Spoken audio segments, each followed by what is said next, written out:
Incredible discovery. The universe NASA captured is right here in Van Gogh, painting from 137 years ago.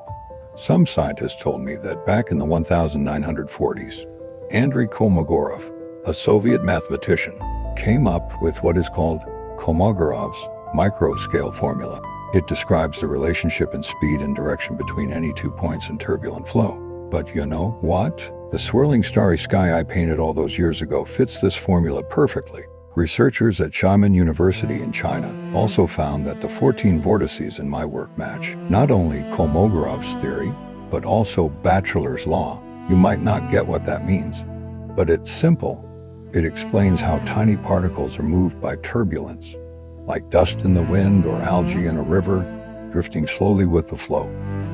And get this, AI compared my starry sky to the V838 Monocerotis Nebula, photographed by NASA, and the similarity hit 91%. When I heard that, I was shocked. I almost wish I could climb out of my grave and sit down and talk with these scientists. I am Vincent van Gogh.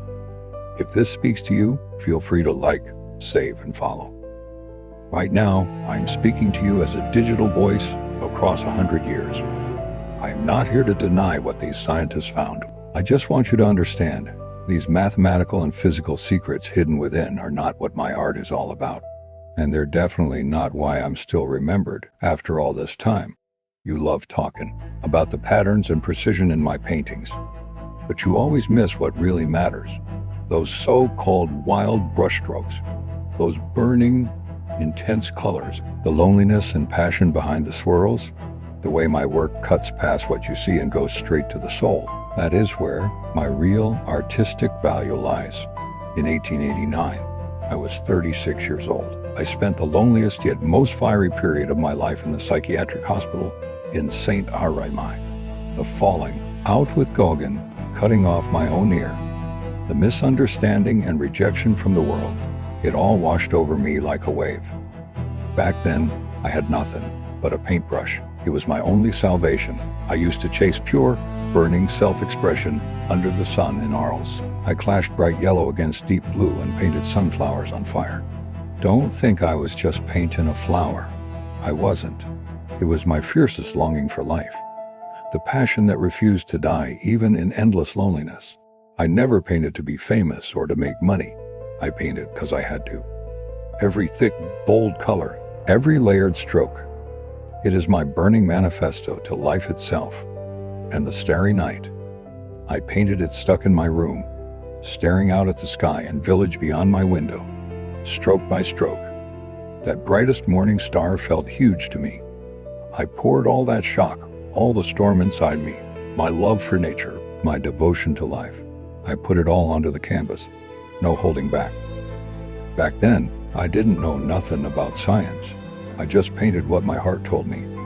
I wanted to catch the wind, to hold the spinning stars, to tuck my struggles and my strength into every line. I thought those wild swirls and intense colors were just me letting my feelings run free. I never guessed that behind all that chaos lay such an incredible cosmic order. The strokes that fit Kolmogorov's S formula and Batchelor, S law. The starry sky that looks so much like real nebulae. Those are just happy accidents. A resonance between my heart and nature. I never followed rules on purpose. I just listened to the pulse of the universe and used my brush to speak my unique sense of the world. Lots of people say the golden ratio and turbulence patterns in my work prove I was a hidden math genius. But I'll tell you something, real art isn't in cold, hard patterns. It is in the emotion and soul beyond those patterns. I never studied math properly. I didn't know physics laws.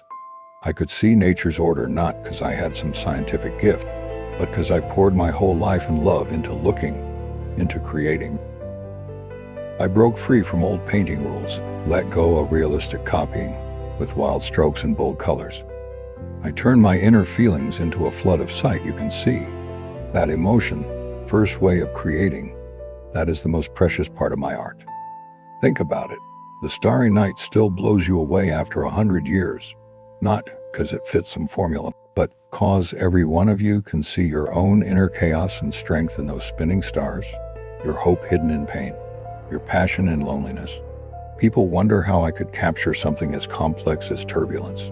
Maybe it had something to do with my state of mind back then. But that is not what makes my art valuable. The hallucinations from my epilepsy, the madness the world judged me for, they didn't break me. They made me see the world more sharply. Let me break free from society's chains and express myself in the purest way.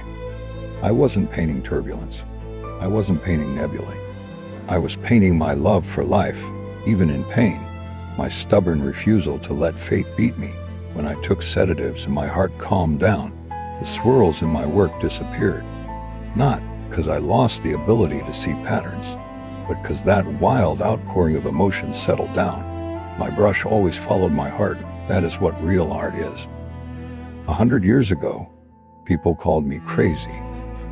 They didn't see the love in my strokes, only thought my work was wild and weird. 100 years later, you're amazed by the science in my paintings, but you still don't really get my art. I lived a lonely life. My career lasted less than 10 years. But with one paintbrush, I paved the way for expressionism. My colors and strokes inspired Matisse's Fauvism, Munch's expressionism. They shaped the whole of 20th century art. Munch once said, "My colors burn like fire." And that fire is exactly the faith in art I lived for. What I left behind isn't just a painting that fits physics laws. It's a whole new way of making art. Art doesn't have to be realistic. It doesn't have to follow rules.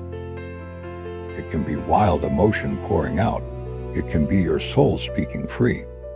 The patterns unlocked by digital tech are just side products of my art. The emotion, passion, and perseverance behind the strokes.